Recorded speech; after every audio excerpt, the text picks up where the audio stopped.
Welcome again to another edition of the Propertybuyer Podcast. I'm Rich Harvey. Today I've got a fantastic guest, Monika Tu, who's the founder and director of Black Diamond Concierge.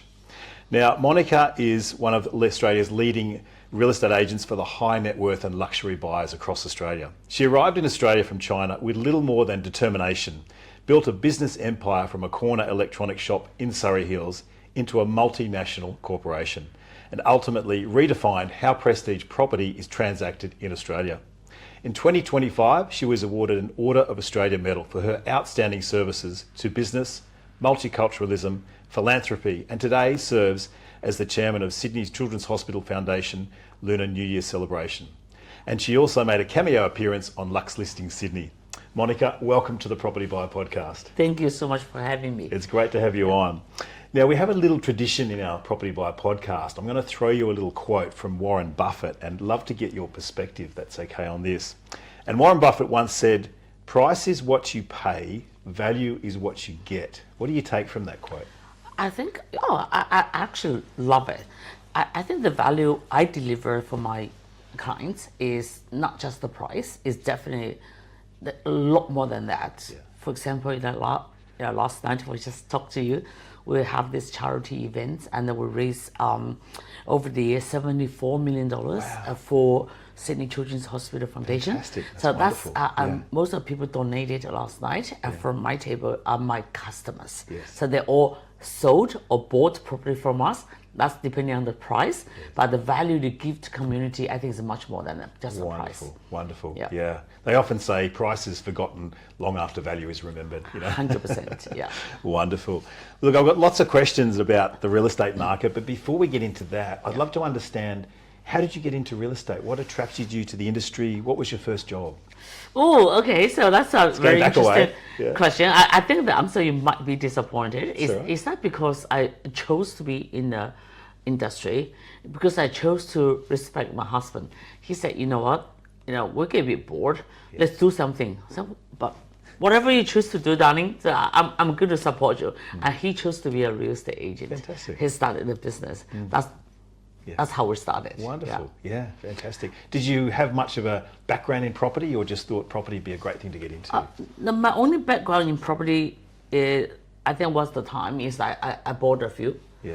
Okay, that's the only experience. Yeah. And never had any knowledge. But obviously you've got a great service ethic. I mean, people rave about your customer style, your ability to build rapport, right? So you've obviously got that skill. Yeah, absolutely. So one of the questions said, well, what was my first job, right? Yeah. So my first job, it was an interpreter before I came to China. And when I was I think it's about 19 years old. Yes. So I worked for Foreign Affairs Office as an interpreter. In not English, but German and Chinese. Fantastic. I think maybe from then I developed a skill of how to connect with people. So how can, I think probably my second name is a networker. Yeah. Okay, so that will definitely help. Absolutely. Doesn't matter what industry You're a I will people be. person, right? I'm a very much and people the property person. is a people business, right? People think it's about bricks and Exactly. mortar, but it's ultimately you're helping people achieve their dreams, achieve their goals, right? Yes. Yeah. I think that's probably the key of success of any business I chose to be. Yeah, fantastic. Now, you've been recently in 2025 awarded an AOM, so congratulations on that. That's an amazing honour. How did you achieve that, and what has that meant to you to get that award? I think that it means a lot, as a migrant, and this is probably the highest honor as a citizen, especially a female and migrants with a little English when I first come to the country. So I think the award is not how many property I sold, is how much contribution I have done for the community. Yes. So over the years, I've been very passionate about philanthropy. Okay, the word is not what you can apply for, is what you have done. People acknowledge that, and just nominate you, and you are actually acknowledged by the government, which is really nice. So good. That's wonderful. You're doing amazing work for all those great charities, so well done. I'd like to delve into the prestige market, and particularly the mindset, if I may, of prestige buyers. I'd like to ask you, how do prestige buyers think differently from mainstream buyers? I think the difference of the prestige buyers, first of all, they know what they're looking for. Yeah. Okay, it's definitely not just about the house, or maybe for bit of a legacy for the of course value is one of the most important thing, and the value is about how can they have this generational asset for the family to own. Yes. So that's why the valuable suggestions. So let me stop you. The generation, they're thinking much longer term. It's not just a short term, it's much longer term thought. Correct. Process.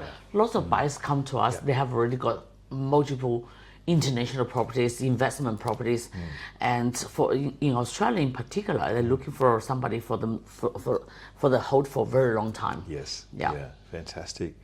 And what are the most common misconceptions that affluent buyers have before they enter the prestige market? What do you mean by that? So a lot of people think the prestige market is just like unattainable, or it's only for at a certain level, or they think that only snobbish people live in wealthy houses. What's your thoughts, or what are the misconceptions people have about the prestige market? I got it. So I think misconception is, defining a luxury is different for everybody. Okay, we have people that like billionaires, right? Their luxury, again, we say it's a legacy, it's generational asset, and for people who have probably only $5 million, and luxury means that what they can afford, what they're looking for. The brand become very aspirational. So we don't define the luxury by prices. Yes, put it that way. Yeah, right. It's not because you have like hundreds of millions of dollars so you can look for luxury. Like no, absolutely not. Yeah. So when I come to Australia, I got nothing, but I still think that was a luxury for me to live in this beautiful country. Yeah. And if I can have a shelter, that's a luxury. If I can get a job, that's a luxury. Yes. Yeah. I think luxury shouldn't be defined by just about price. Exactly. It's interesting too, like the price of luxury property, years ago, $3 million was a lot. Now it's $5 million. Now in the eastern suburbs, $10 million is nothing. You know what I mean? So it all gets redefined. But you're right. It's like luxury is defined by the beauty is in the eye of the beholder, right? It's like that. So luxury is different things to different people. I think that's the main message for that. Yeah. So tell me more about the motivations between a luxury lifestyle buyer, like buying a property for lifestyle, versus buying a luxury property as an investment. What are the different motivations between those two kind of buyers, if you may? I think it's depending on the stage of life of people. So I'm talking, purely about the people I met. The buyers that come along and asking me for, advices, right? Like I just actually talked to a lady on the phone. She came to Australia probably about 10 years ago. Yes. She bought lots of investment properties. It's purely because of a long time, I think she loves the Chinese like to buy properties, right? Yes. About the returns, Yes. about the tax benefit, negative gearing, if that's still, lost. So it's all about like accumulate the wealth at her time. So this is a typical example. Now she's close to 70 years old. She said, you know what, my life has changed. Maybe I should buy something for myself to enjoy. Exactly. A tax benefit as well, Yes, right? yeah. I think people change from the investment to buy something for their lifestyle. I said, what are you looking for? She lives in Breakfast Point. She got like probably 8 investment properties from Brisbane, Melbourne, and Sydney. She said, I was slowly selling everything and buy something with a waterfront, in Barangaroo, Harborside in Darling Point, or Darling Harbour, or maybe even in a Security Key as well. Okay, so is it a life change of people? You make an interesting point, because a lot of people, as they're heading toward retirement, they kind of have been a saver or an investor, and they've never bought something for themselves. So I think there's this thing, I've been reading a lot of things about transition to retirement lately, and a lot of people are realizing I need to learn how to spend money, not just save money. And they're so frugal that spending money on themselves feels a foreign kind of concept for them, right? So this lady is especially for Chinese, right? So at the beginning, because China is a very developing country, and so for them it's about saving and for them to help the next generation. Yes. Now, her kid is in America, so he is a scholar. He said, I don't have to look after her anymore because I have to look after myself. Yes. I said, okay, come to my world, right? I get rid of every little 1-bedroom, 2-bedroom investment, come by something really enjoy. I think there's a benefit in Australia as well. People sometimes didn't realize if it's your prime residence, one day if you want to sell it, is tax-free. Yes. Okay, so far. Yes. So that I think it's kind of like a bit of a wake-up call for people like that. Yeah. Now she's looking for something like a $20 million Yes. To buy and to have a good life for the rest of her life. Excellent. Well, you make a really good point, which I'd like to make for our viewers there, that the principal place of residence, your home, is capital gains tax-free. Even though this recent budget has come through, the family home is going to become even more a sense of a store of wealth. So the budget changes that are going through right now mean that you can't negative gear an established property if you buy it after the budget date. You can negative gear a brand new property, but not an existing property. So they're trying to increase supply. But I think in the prestige market, it's particularly a fantastic store of wealth. And if you know how to trade up in that area and buy better properties, do them up, trade up, it's a wonderful way to make money tax-free. That's 100% makes sense, right? I think for the migrants into the country, and they don't understand, even though they have a very superficial understanding of a tax benefit. And I think now the buyer's agent like yourself and the people like us as a concierge, really helping them to understand it's not how many you buy, it's how you buy it, right? How can you structure your tax? We're not tax. We don't give a tax advice. But the structure, the ownership is critical. Correct. Critical. And we can put a tax, expert together to help them buy properly. We've kind of covered the drivers, but are there any other emotional drivers behind prestige buyers? You've mentioned the word legacy, privacy, status, family. Are there any other kind of key, I just want to unpack any other emotional drivers you might see amongst the buyers that you've serviced over the years? I think this is kind of like a trade secret, right? I think most of my buyers are emotional buyers. Absolutely, most buyers are for them. Most of them, especially because I don't sell investment properties, right? So you need to be different facing, 2 square meters difference. So that's another emotional, right? That's the rules buy investment property according to the returns, or But for emotional buyers of our, does it feel high net right? worth individuals, is when you walk in there. You love it. You cannot get rid of it. So you go home and you dream about it. That's where the price kicking in. That's how they buy it. So as an agent, we work with our vendors. It's very important to invest in that emotion. So how to get them in, how to get them fall in love. Then price is not important. It's all about the emotion. It's all about the emotion. Fantastic. Monika, tell me what's happening in the prestige market right now. Is how active are luxury buyers? Are there lots of buyers around? And also, do interest rates or the economic conditions have any impact on buyer psychology at the moment? I think, uncertainty of, let's say, the budget, and the interest rates always affect the market, right?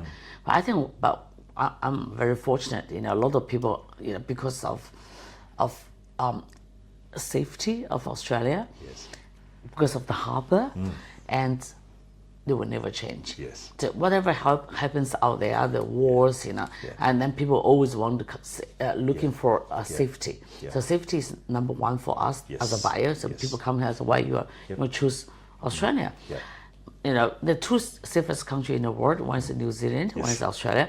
But obviously, New Zealand doesn't have the harbour like we have. They don't have a harbour bridge, right? They don't have an opera house. So number one choice for the high net worth individuals from overseas is still Australia.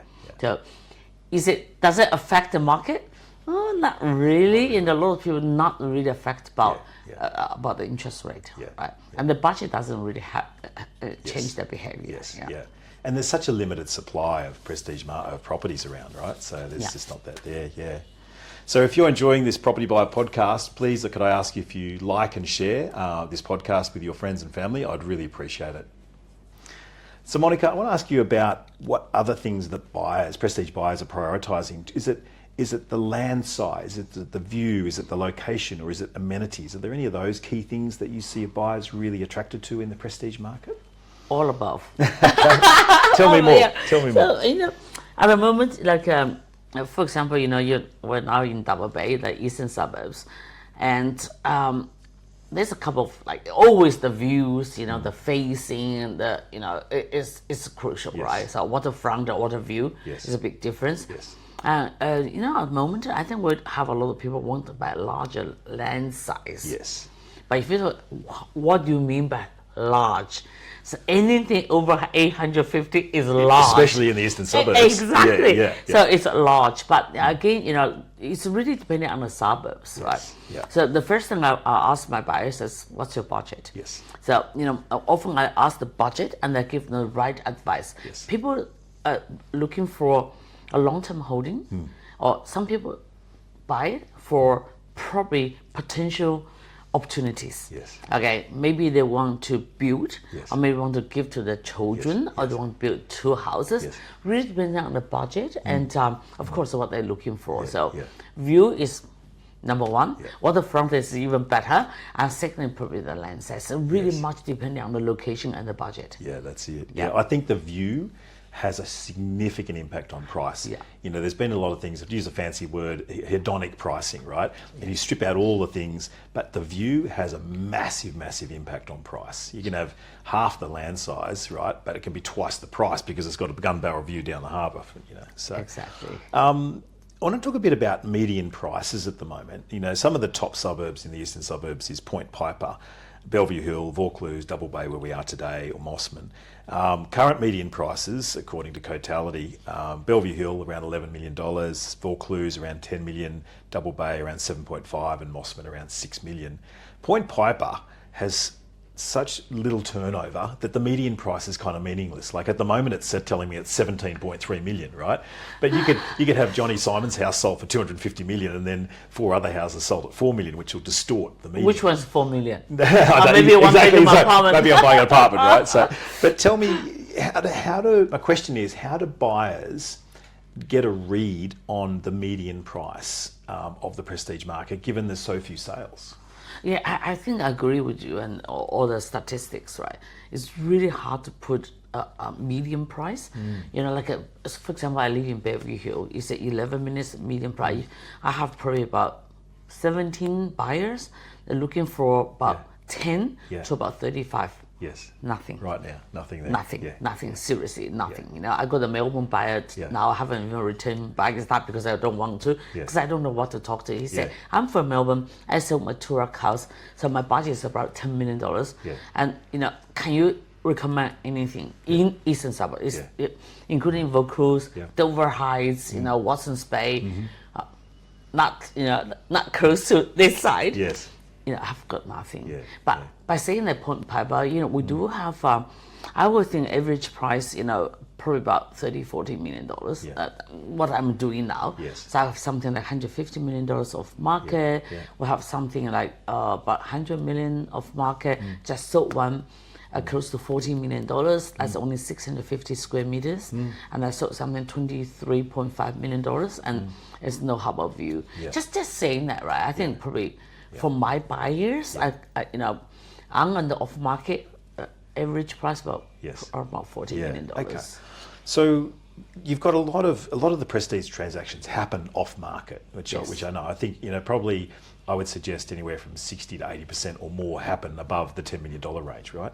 How do buyers get access to this, and why are they so tightly held? I think how the buyers get access to this is buyer's agent. Okay, so because we do talk to buyers, so if anything we have off market, they're the first people we talk to.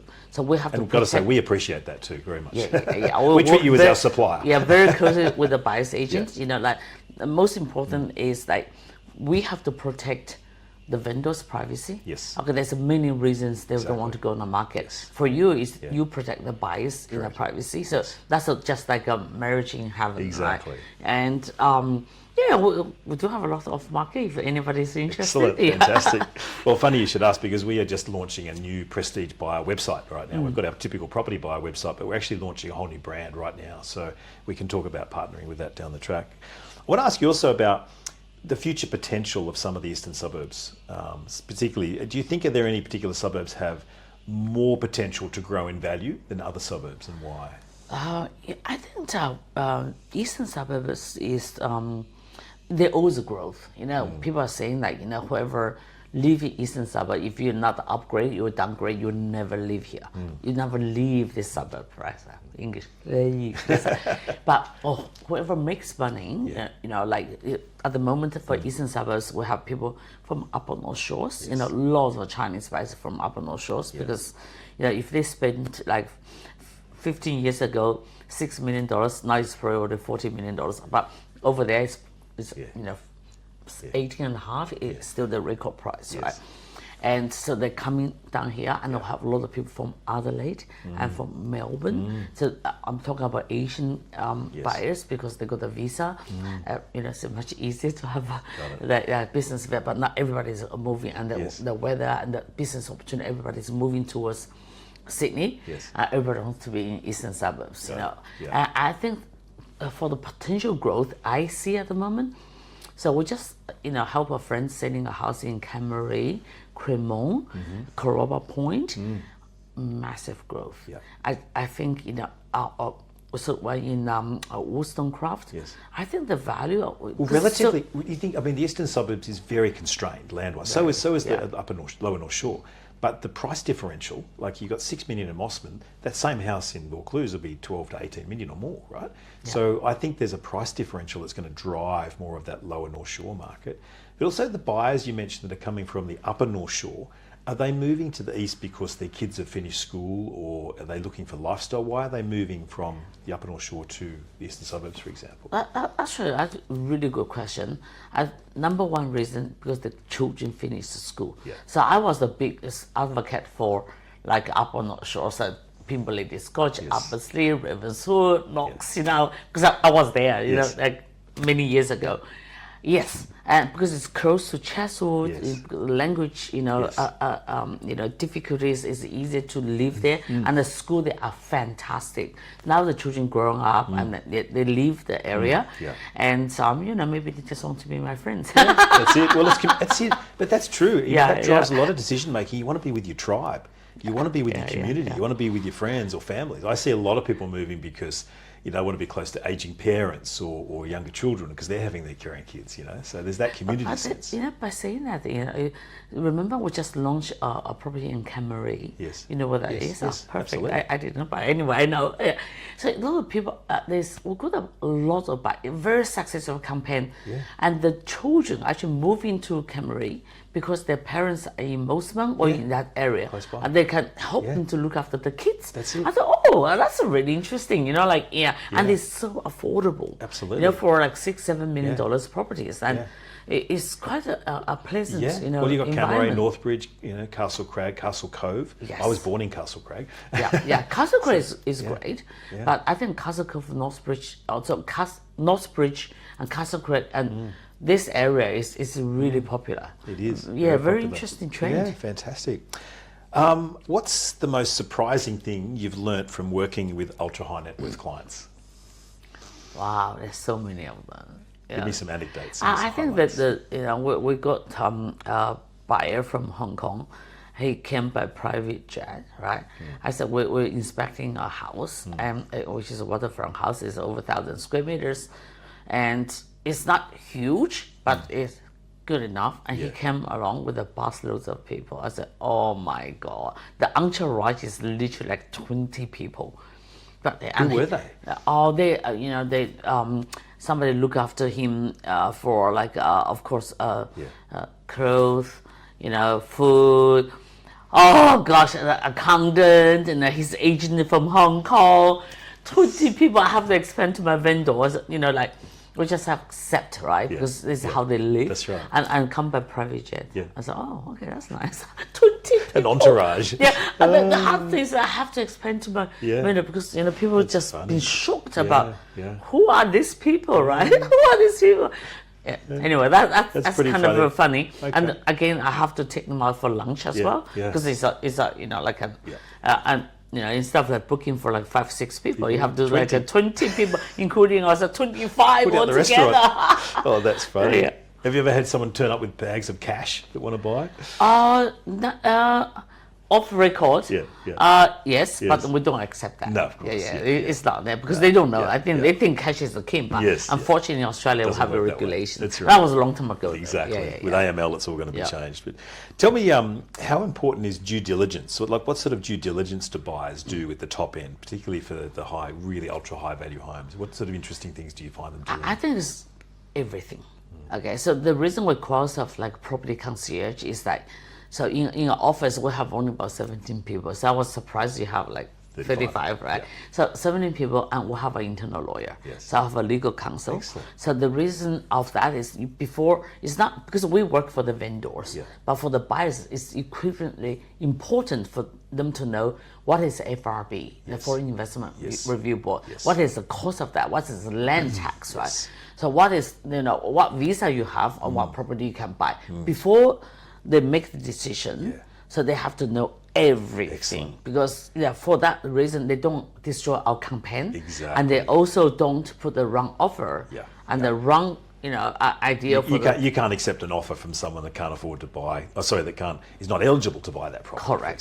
So it's a huge protection for our vendors, right? So we tell vendors, everybody coming into your door, they're what do you call that? They're actually qualified to buy.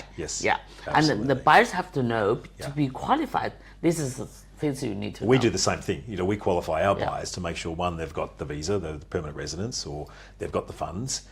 We also want to make sure they've got a good lawyer. Like, we want to make sure, because when you're buying this, you don't want to have things like easements or covenants or heritage overlays that come into the equation. That can really slow down a deal, particularly heritage, I find. Do you find the same thing? And they destroy the deal. Yes. Yeah. So exactly. Because, they have to be pre-qualified. Yeah. Out of interest, how is the new LMR, the low medium density zoning changes, how is that impacting any buyer decisions that you're seeing, like in the eastern suburbs, where you're now within 800 metres or 400 metres of bus stops and train stations, you can build higher density? Is that impacting a lot of buyer decisions, do you think? Not really, because everything we sell is a little bit further away from the train stations. As you know, again, I don't just sell eastern suburbs. Or shopping centres. It's okay, so it's a very small suburb. And again, for example, like Mosman's, we're very much concentrated on Mosman's eastern suburbs and even Upper North. Upper North, people say the opportunity. Chinese love opportunities, right? But for the region I work is, people will be concerned about traffic and the rest, but that's okay. So it doesn't really bother me. It's a very small supply. There's a lot of buyers. If you don't like it, next. There's someone else. That's right. That's right. Yeah. How do international buyers that maybe aren't as familiar with Sydney, how do they view Australian property, and how do they, like someone coming from Hong Kong or from Malaysia or from the States, how do they view Australian property compared to back home? I think Australian, like we mentioned, number one is of course the safety, right? So they don't look for much of the growth because there's not much growth, because all the taxes are really heavy. But they view Australian property compared to, because we have a lot of like Shanghai, Tokyo, and New York, and so compared to rest of the world, we're still, in terms of pricing, we're still reasonable. It's still very affordable, and the people we're dealing with, high net worth individuals, and I think that once they make the choice. The choice is not because of the pricing. The choice is because of where they choose to live. Right. So we're very much into the competition of the rest of the world. Got it. Okay. Have you had any comical things or funny, unexpected things happen when working with a vendor or a buyer on one of your listings? Can you share any stories in that regard? You mean I think I think it's really interesting. So we have, because in the high-end transactions, sometimes we put the vendor and buyer together. So because they get to meet each other. And, one of my goal is about connecting people. And once you purchase, and that means like this, how to help them to be part of our community, right? Community means business community, again, like a charity community, right? And we sent our vendors to China to visit our buyers. Once, we not long ago, he landed at the airport, and once he opened the cabin, the guy is already in front of the cabin, take him to a private car, and they have like escort all the way to the restaurant. Classic. He was like, what is this? Wow. So the Chinese, they really treat, treat them well. very, very well. Hospitality. They really respect, and they really want to know when they buy a property, it's not just buy a house and how many square meters, buy who own the house, right? So what is bit of like a feng shui? Is this guy is broke or is it divorced? Stuff like that, right? They want to know is a good family, a good person, and that means there's a good fortune. Absolutely. So he was like, Monika, what is happening here? That was like a really funny, funny story. We've had lots of buyers that have particular feng shui requirements. We had this commercial buyer, we had these beautiful properties lined up for them, but they couldn't buy any of them because it was facing the wrong way, for example, or the door was in the wrong position. Hilarious. But saying that is like, that's what I don't know if you have watched our show, the Luxe Listings, right? And now there's a continuation. We're thinking about, oh my God, we have to, because I'm Chinese, obviously I'm probably the best, to embrace two cultures. Yes. So we're thinking about having a show talking about feng shui, talking about energy, talking about balance. Great idea. And it's something around the houses. Hopefully, you get to watch that. Love to, I'll share one funny story we had with a Chinese buyer. We had a buyer buying a $20 million house in Mossman, and one of my buyer's agents took them out, and they were very, very frugal, right? This is a story about frugality. Anyway, so we'd taken them around, shown them the house, they found the one they liked, and we dropped them back to the hotel, and as we dropped them back, the wife said to the husband, oh, can we just stop? We just need to get some bread. Anyway, so the wife went into the shop to buy the bread and came out empty-handed, and the husband said, why didn't you get the bread? And he says, oh, they didn't have any half loaves. Oh my God. I said, they're just spending $20 million on a house, and they want to buy half a loaf of bread.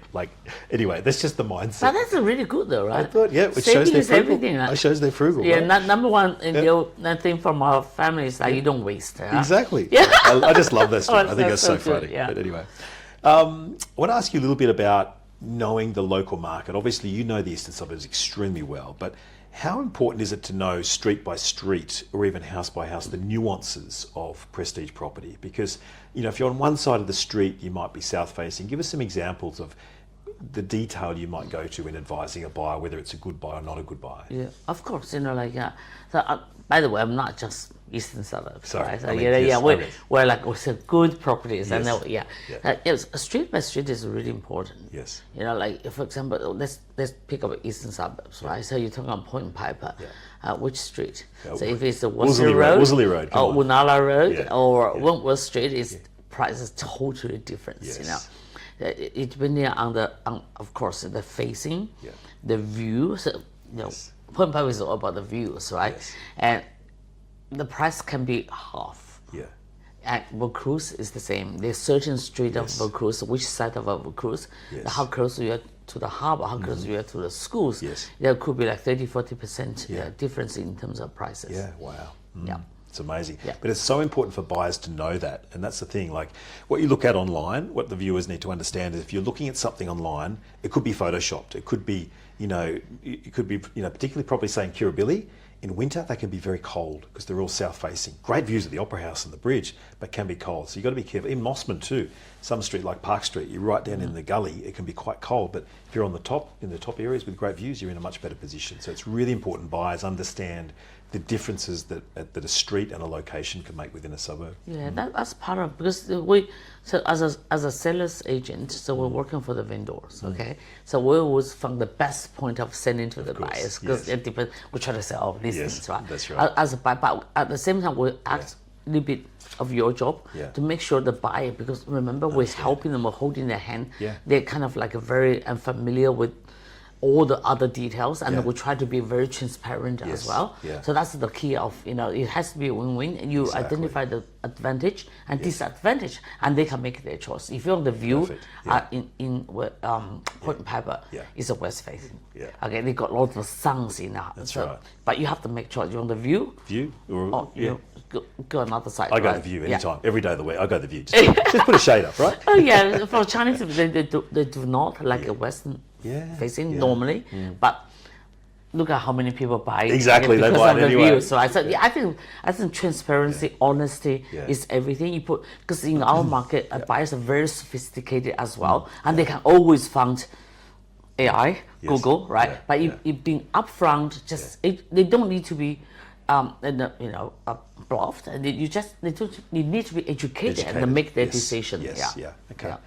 How does buyer representation and buyers advocacy differ in Australia compared to overseas?